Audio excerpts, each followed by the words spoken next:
They had waited 12 centuries for a signal that most of the galaxy had stopped believing would come.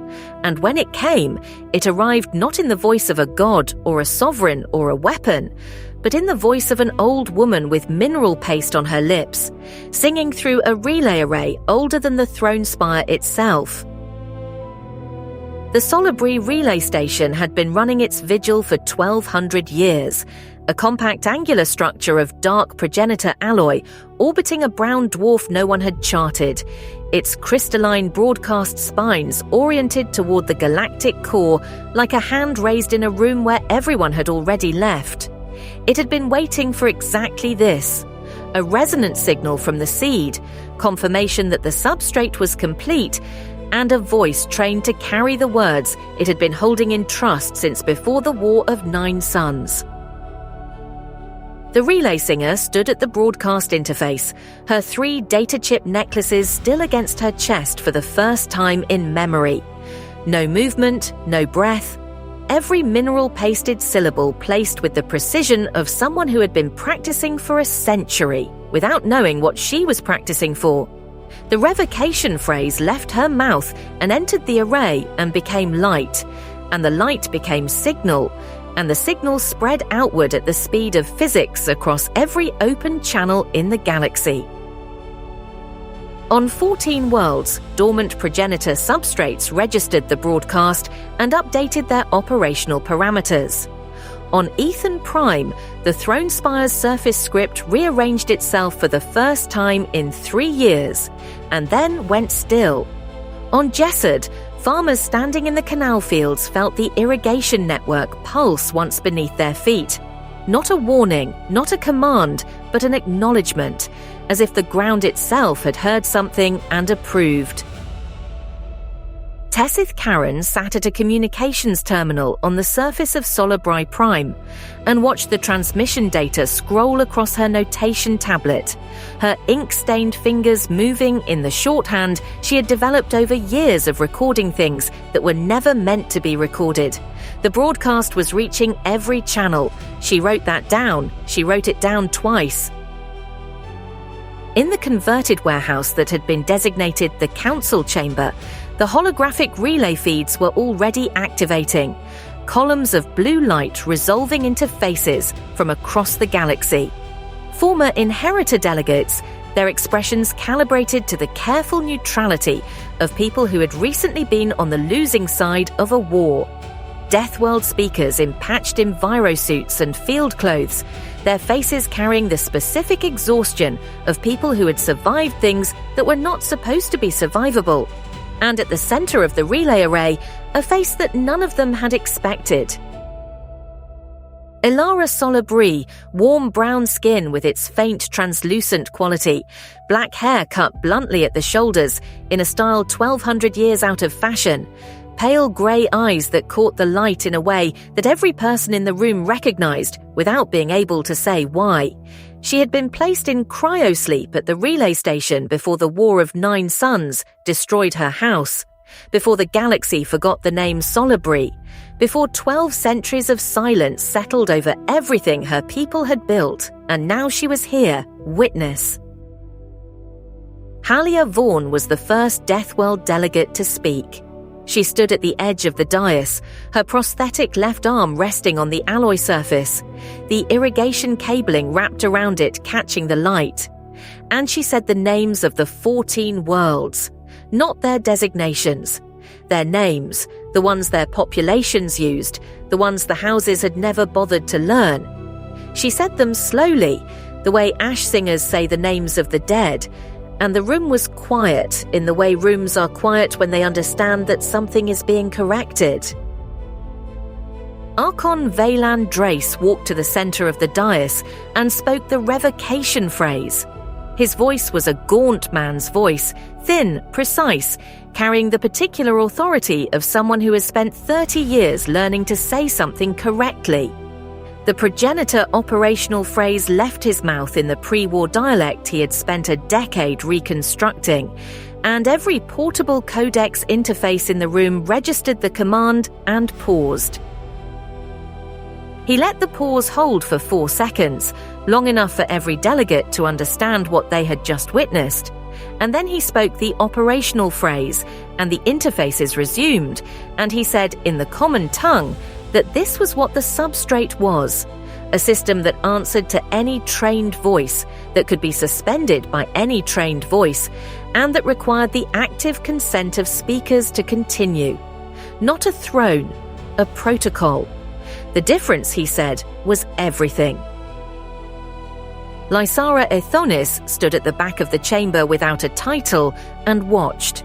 Her mantle's star map threads had been displaying Death World resonance data for months now.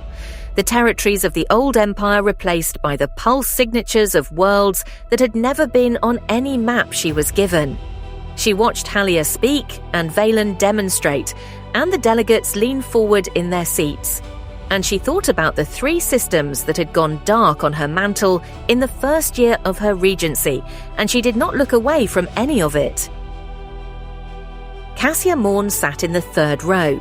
She had come without the compact's insignia, her modified uniform's new emblem, the closed hand releasing a star, visible at her cuffs. She had argued for years that governance without an authority capable of maintaining it would collapse into chaos. She had suppressed the revocation clause on that basis. She sat in the council chamber now and watched the clause demonstrated, and the governance hold, and the chaos fail to materialize. And she was quiet in the way people are quiet when they are being proven wrong in a direction they had secretly hoped for. Dr. Eolan Mars stood near the chamber's open wall, her diagnostic lenses cycling through spectra, recording everything. The corroded data chip at her throat caught the light. She had documented the first case of binding reversal in recorded history. She was now documenting the first Council of Worlds convened without a sovereign authority at its centre. She noted in the margin of her medical log that both events involved the same person choosing to give something up. On the rainfields of Solabri Prime, Serethi Voss stood in the rain. She had not gone into the council chamber. She had stood outside it while the broadcast went out and the delegates arrived, and Valen spoke the phrase, and she had listened to all of it through the open walls of the warehouse, and then she had walked out into the new grass and the gentle rain, and stood there with her boots sinking slightly into dark soil that had been rust-orange metallite desert the year before. Her binding scars were inert, pale ivory traces from the base of her skull down her neck, the luminous veins long since gone dark, the scars calcified into the architecture of her skin like old rivers carved into stone. She could not feel the seed beneath her feet. She could not feel the relay station's broadcast.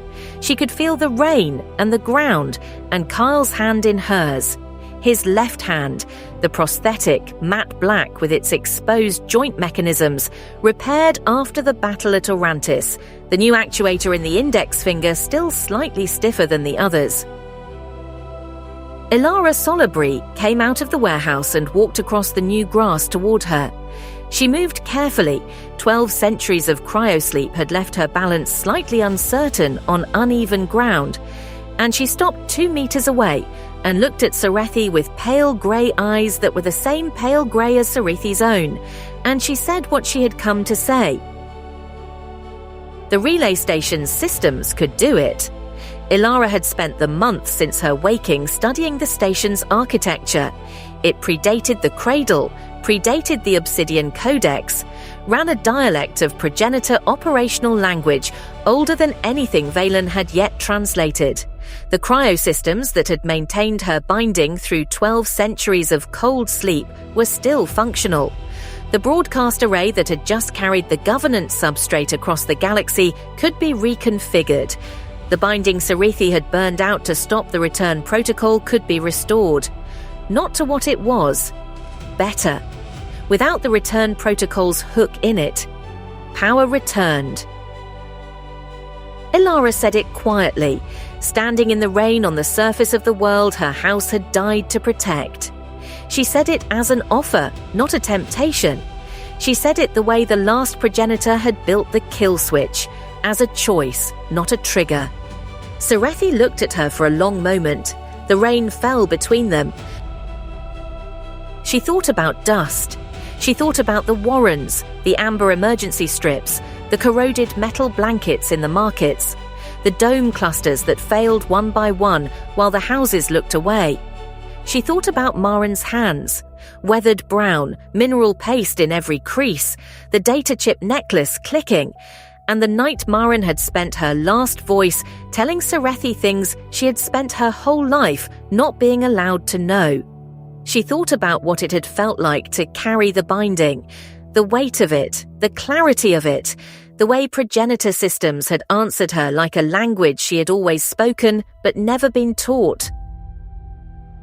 She thought about burning it out, the specific sensation of choosing to lose something that had been, for a brief and terrible time, the most powerful thing she had ever been. And she thought about what the substrate said, the revocation phrase, the operational phrase, any trained voice, the consent of speakers, not a throne, a protocol. She had not built this to be the person who held it. She had built this to be the person who made it possible to let go. She said no, not with apology, not with performance.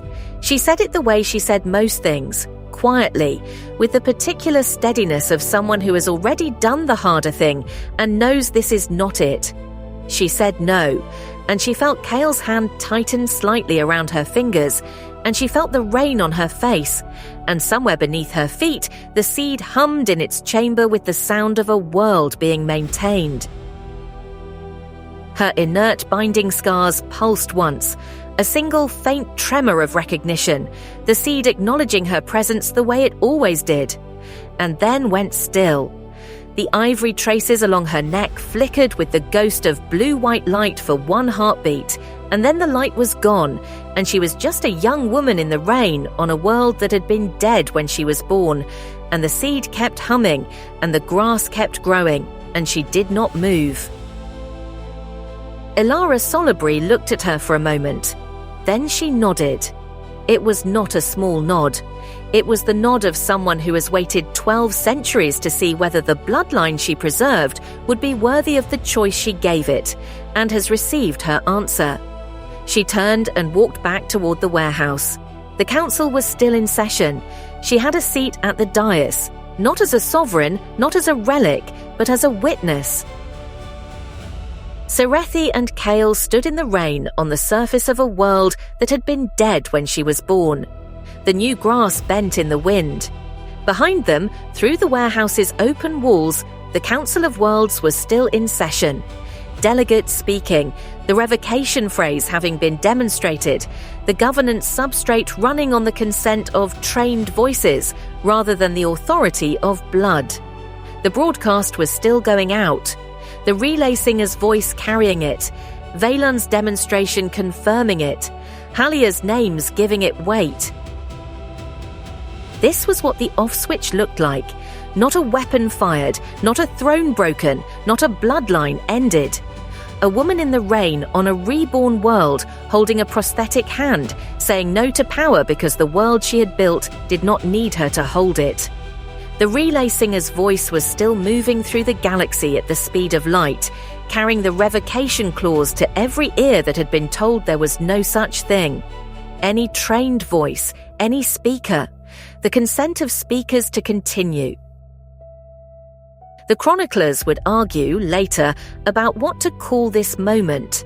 They would argue about whether it was a victory or a surrender, a beginning or an ending, a revolution or simply the correction of a very old mistake. They would argue about Serethi Voss, whether she was a hero or a cautionary tale, or simply a person who had been given an impossible situation and made the only choice that did not require her to become the thing she was fighting. She would not be there for those arguments. She would be on Solabri Prime, in the rain, in the new grass, with Kale's hand in hers, watching the world grow. The rain fell, the grass grew, the council spoke, And the galaxy, for the first time in 12 centuries, was governed by the consent of voices rather than the authority of blood. And anyone who learned the language could suspend it, and anyone who chose to could restore it, and no one had to burn themselves out to make it stop.